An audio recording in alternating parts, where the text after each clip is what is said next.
Nuestra promesa es atender rápidamente a nuestros pacientes. Atendemos al 80% de nuestros pacientes adultos de urgencia en menos de 30 minutos, desde su ingreso hasta la atención médica en el box. Para esto, hemos mejorado y ajustado los procesos, personal e infraestructura.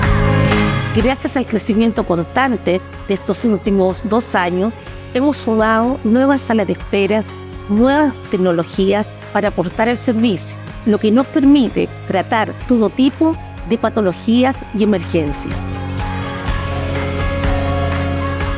En Clínica Nos Carrera, fieles a nuestra misión de brindar un servicio de atención accesible, confiable y cálido, hemos aumentado en nuestra urgencia tanto el personal como los box de atención, a 20 box de atención rápida, 15 unidades de observación, 1 unidad de cirugía menor y curaciones y 2 box de reanimación, para brindarles a ustedes un mejor servicio.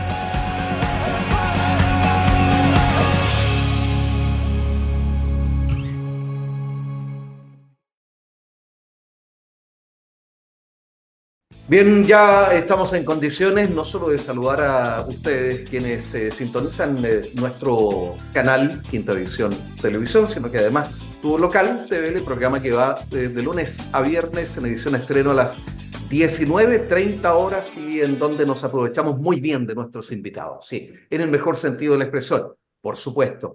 Y que por de pronto, más que invitados, ocurre en más de alguna oportunidad, pero en esta en particular, ya estamos entre amigos, además por el tiempo, ya, en más de alguna ocasión también lo he comentado, así que no quiero ser latero, pero aquí hay años de cercanía, de conocimiento, de amistad, y así es que promete, a propósito del tema que vamos a conversar, tener la opinión de 2 expertos en este sentido. Voy a saludar a Rodrigo Jofré, director ejecutivo de la Fundación Bien, profesor además. Rodrigo, ¿qué tal? Buenas tardes, Carlos. Una alegría estar nuevamente acá y un saludo afectuoso a Luis Chandía también, que nos Eso, acompaña. se me adelantó Rodrigo, no importa, no importa. Suele ser así, suele ser así. De pronto pienso, estoy sobrando. No, si no, no. Menos mal que somos amigos, menos mal que somos amigos, que nos une una larga amistad. Oye, sí, por cierto, saludar a un experto en educación, qué duda cabe, lo que tenemos. Prefiero decir, a propósito de los años que transcurren sí o sí, Luis, recientemente Seremi de Educación, fue hace varios años, pero nada, Seremi de Educación, profesor también, bueno, tiene un vasto currículum, lo vamos a dejar hasta allí, y te saludo, Luis, un gusto.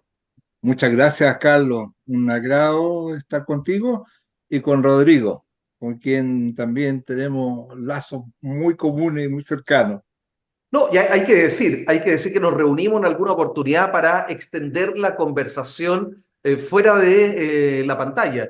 Así es que Sí, fue un muy agradable encuentro y mirando qué es lo que está ocurriendo en términos de educación en nuestro país bueno, aprovechando, por cierto, la expertise tanto de Luis como de Rodrigo, nos pudimos adentrar un poquito más con una perspectiva en el tiempo. Nos vamos a detener hoy a propósito, y esto les va a interesar mucho, yo me imagino, a docentes, para docentes que pudieran estar viendo nuestro programa, pero también a padres, apoderados, tutores, y es más difícil porque lo cierto es que los jóvenes, las y los jóvenes, niños y niñas no ven la televisión, estamos claros de aquello, pero por lo menos estamos llegando a una parte muy importante de esta comunidad educativa, en genérico, ¿no es cierto? Porque vamos a hablar sobre la actualización de la Política Nacional de Convivencia.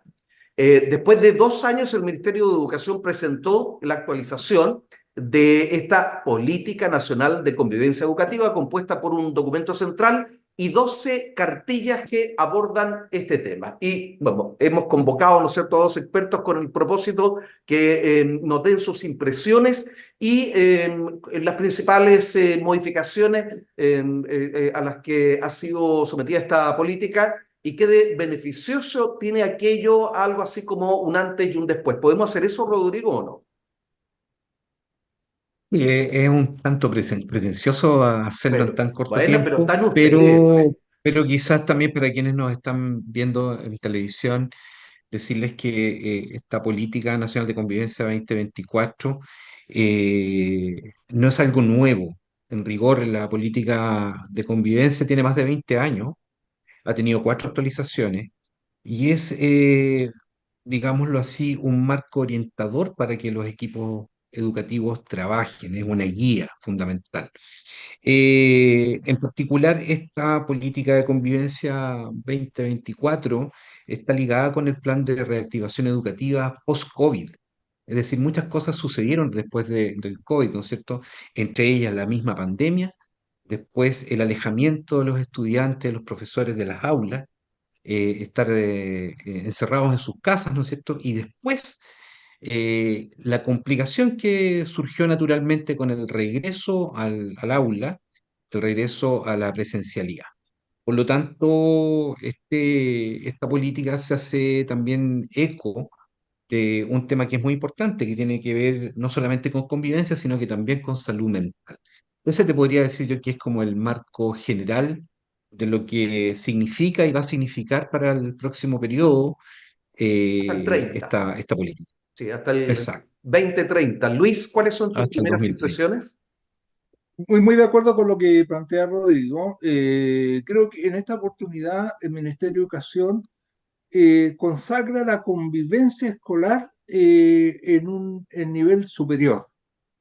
La verdad es que siempre sentí yo que la convivencia escolar estaba un poco relegada a un programa o a un pequeño proyecto dentro de las políticas públicas del Ministerio de Educación. Y en este documento veo que el Ministerio implícita y explícitamente coloca a la convivencia escolar como eje fundamental de la reforma educacional y lo coloca, digamos, en esa relevancia que aparte de todo lo avanzado en los periodos anteriores, como decía Rodrigo, eh, mejora, ¿ah? O da la oportunidad de modificaciones más profundas, incluso en el ámbito curricular, que es un ámbito que no ha sido tratado en forma más sistemática, el tema de la convivencia escolar. Todas las investigaciones mundiales e internacionales demuestran que en aquellos proyectos educativos exitosos, digamos, tienen como eje común que tienen una muy buena convivencia escolar. Aparte de ser un colegio donde se pierde poco tiempo, se trabaja efectivamente el currículum, se trabaja un proyecto educativo, se trabajan metas y objetivos concretos y conocidos por toda la comunidad educativa, los padres, los estudiantes. También hay digamos, como producto, una muy buena convivencia entre los docentes, entre los estudiantes y entre la comunidad. Por lo tanto, la convivencia escolar pasa a ser calidad total o calidad integral o calidad de la educación, que no había sido considerado antes. Antiguamente se consideraba más el currículum o los equipamientos o la infraestructura o el número de libros en la biblioteca. Pero en este contexto me suena muy buen indicio de que el Ministerio de Educación haya comprendido que la política de convivencia escolar es el eje del mejoramiento de la calidad. Tengo una inquietud que se la plantea Rodrigo antes de entrar al aire, estar con ustedes, se lo digo a nuestros televidentes. Y es porque escucho muy frecuentemente, y por eso hacía mención y bueno, quiero sumar también directivos, además de los profesores, del personal, ¿no es cierto?, que cumple funciones de apoyo. A propósito de muchas de las noticias que no son buenas, ¿no es cierto?, acompañadas también de imágenes, y otras que por de pronto son parte del día, del quehacer diario, de aquellos que tienen la responsabilidad de mantener el orden, de contener, de estar frente al grupo curso. Escucho de manera frecuente de profesionales de la educación de cansancio, agotamiento, hay muchas licencias médicas, hay estrés, hay algunos que incluso repiensan si están en el camino correcto en términos de la apuesta que hicieron en algún momento de su vida. Ese es un poco el panorama. ¿Estoy exagerando? ¿Soy muy extremista, Rodrigo? No, en absoluto. Las temáticas de convivencia obviamente son transversales en un establecimiento educativo, en una comunidad educativa, y prueba de ello es lo que vemos todos los días en las noticias, digamos. No solamente los conflictos que están dentro del aula, sino también aquellos que involucran a apoderados, tutores, ¿no es cierto?, a comunidades educativas completas incluso. Algo interesante que tiene esta Política Nacional de Convivencia 2024 es que asocia tres conceptos que son muy importantes. En primer lugar, habla del concepto de convivencia educativa, es decir, se hace cargo de que todos quienes participamos del proceso de formación de niños, niñas y jóvenes estamos involucrados y somos corresponsables de que este proceso formativo se lleve a cabo de la mejor manera. El segundo concepto importante es la convivencia y la cultura institucional, es decir, se pretende, se sugiere a través de este documento de que los establecimientos educacionales refuercen sus características propias en beneficio de acciones de mejor convivencia. Y por último, tomando un poco lo que tú dices en términos de quienes trabajan en el día a día, quienes tienen como profesión, oficio, actividad la educación y todas sus actividades conexas, habla también de la convivencia y el clima laboral. Bueno, Es decir, hace eco de aquello, por lo tanto, debiésemos esperar en el mediano plazo que esta política, a través de sus planes de acción, de las cartillas que se van a preparar, ¿no es cierto? Y de toda otra eh, orgánica que se vaya generando, den un resultado tal como lo plantea Luis, justamente haciendo eco de las mejores prácticas que él ha analizado y estudiado largamente. qué bueno. Gracias por responder aquello, porque era, y una vez más, porque estuvimos conversando, insisto, previo a entrar al programa con Rodrigo Jofré, y a propósito de esa inquietud que le surge a uno que no está vinculado o no está directamente vinculado con el quehacer educativo, no está en el aula, no está como asistente de la educación, pero que sí escucha que no lo están pasando bien, que sin duda hay que colocar atención, foco en niños, niñas, en jóvenes, por cierto, pero los que están allí cumpliendo una labor importante, reitero, no lo están pasando muy bien y esto está, yo diría que está un poco generalizándose y no le hace bien a la educación. Ahora, Luis, hablábamos de un texto, un documento central y 12 cartillas que abordan este tema. Yo tengo aquí los títulos de las 12 cartillas, ¿no es cierto? Pero tú lo leíste, conoces de esto antes, después. ¿Qué te parece aquello? Este grado de detalle que observo yo precisamente de esta actualización. Me parece un muy buen trabajo técnico, evidentemente un trabajo técnico político. Abordar la convivencia escolar es tremendamente complejo y requiere de tratar integralmente el fenómeno educativo, como hacía Rodrigo, todo lo que es clima organizacional del colegio, todo lo que son las normas. Las normas son fundamentales y las normas parece que aún son débiles y frágiles dentro de los proyectos educativos para, digamos, precaver, para cautelar de alguna manera la sana conducta, la restitución de la conducta, digamos, alguna vez alterada, desde una perspectiva pedagógica, generar el cambio y preparar a los equipos, a la dupla psicosocial, a los psicólogos que están instalados en los colegios, a los trabajadores sociales, a los colaboradores de la educación y a los profesores en este nuevo mundo. Porque lo que ha pasado es que esto se ha judicializado y la Superintendencia de Educación creo que ha recibido un número récord de 4.500 casos, me parece, solamente en la quinta región. Es la región metropolitana, eso es más exuberante. Y evidentemente que se requiere que los proyectos educativos puedan recoger un sentido de lo que es la convivencia. el trabajo de la socioemocionalidad, por ejemplo, el trabajo de nuevas inserciones curriculares, que están muy bien explicadas en las cartillas. El currículo no ha sido todavía ablandado, contextualizado, ¿cierto?, a los problemas que hoy día tiene la juventud.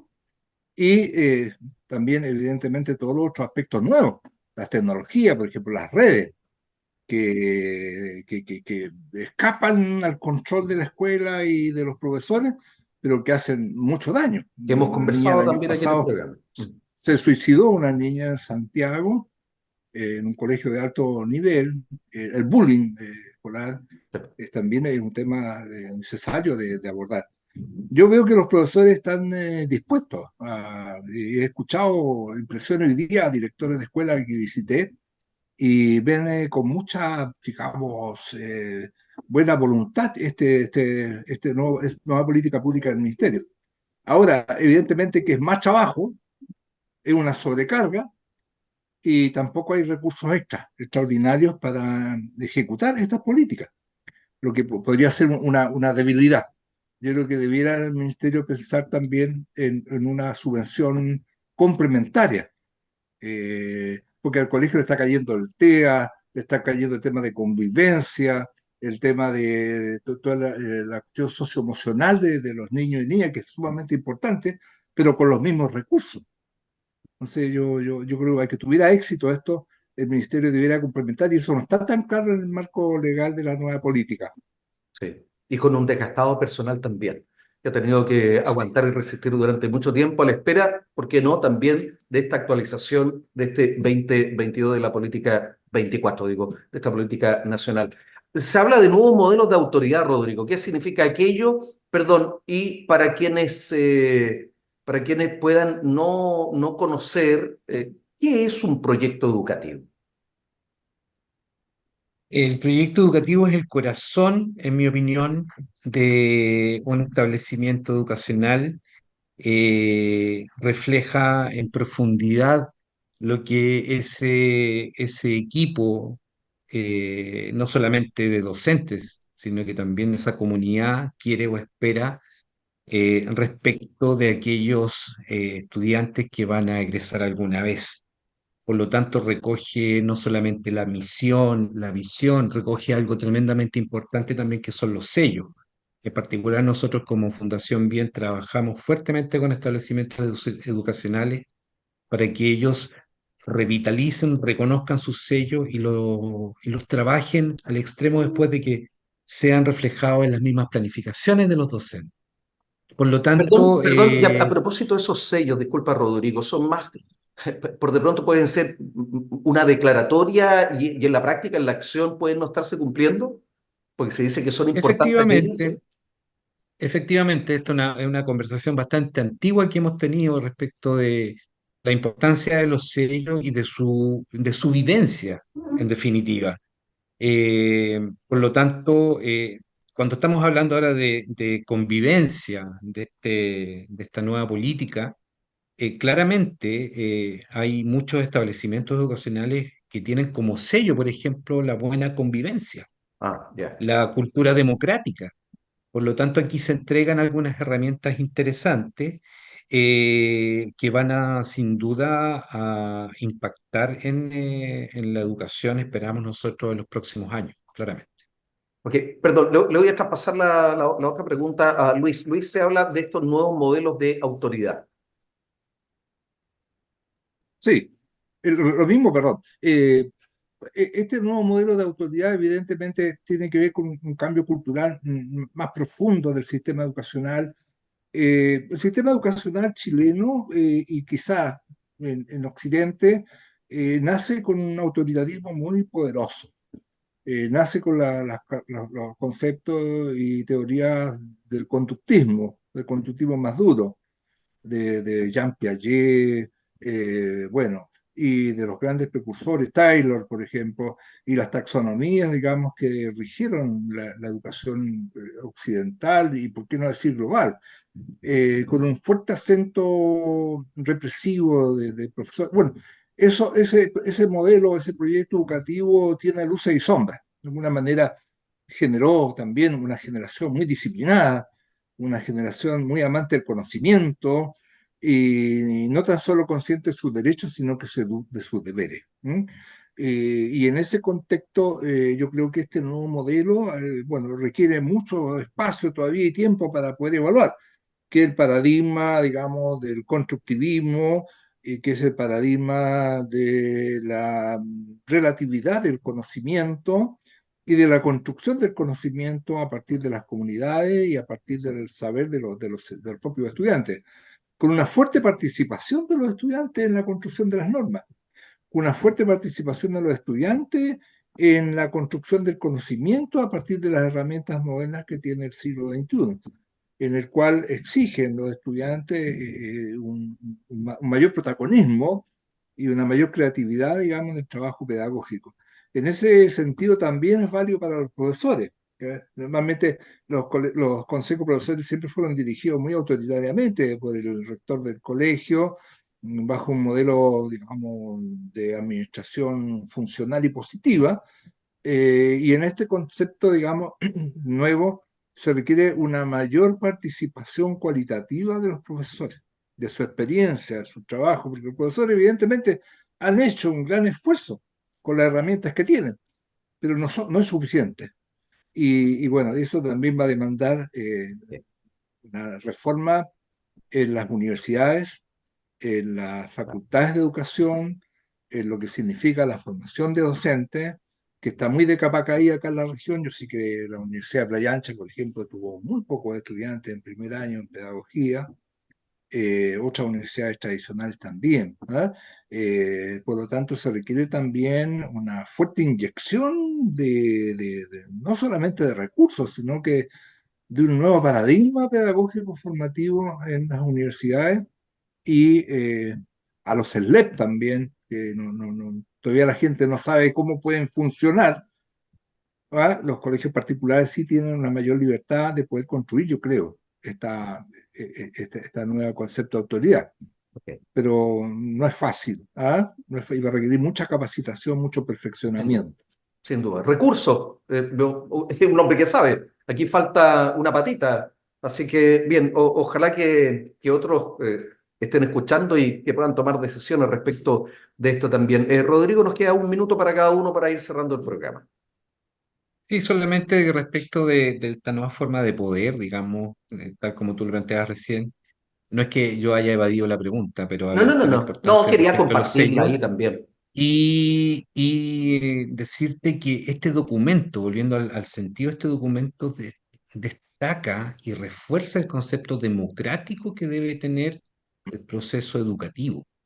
Eso es súper importante, puesto que se hace eco del documento Reimaginar de la UNESCO, que ya tiene un par de años, quizá un poquito más de publicado, y esta yo creo que es la primera muestra patente de que, en este caso, el Estado está a través de una política pública haciéndose cargo de aquello, sobre todo en esta temática, que es la convivencia, pero también en el acceso democrático a la toma de decisiones, a las definiciones en términos de educación. Por lo tanto, creo que sí hay todavía mucho paño para cortar en esta temática. Bien.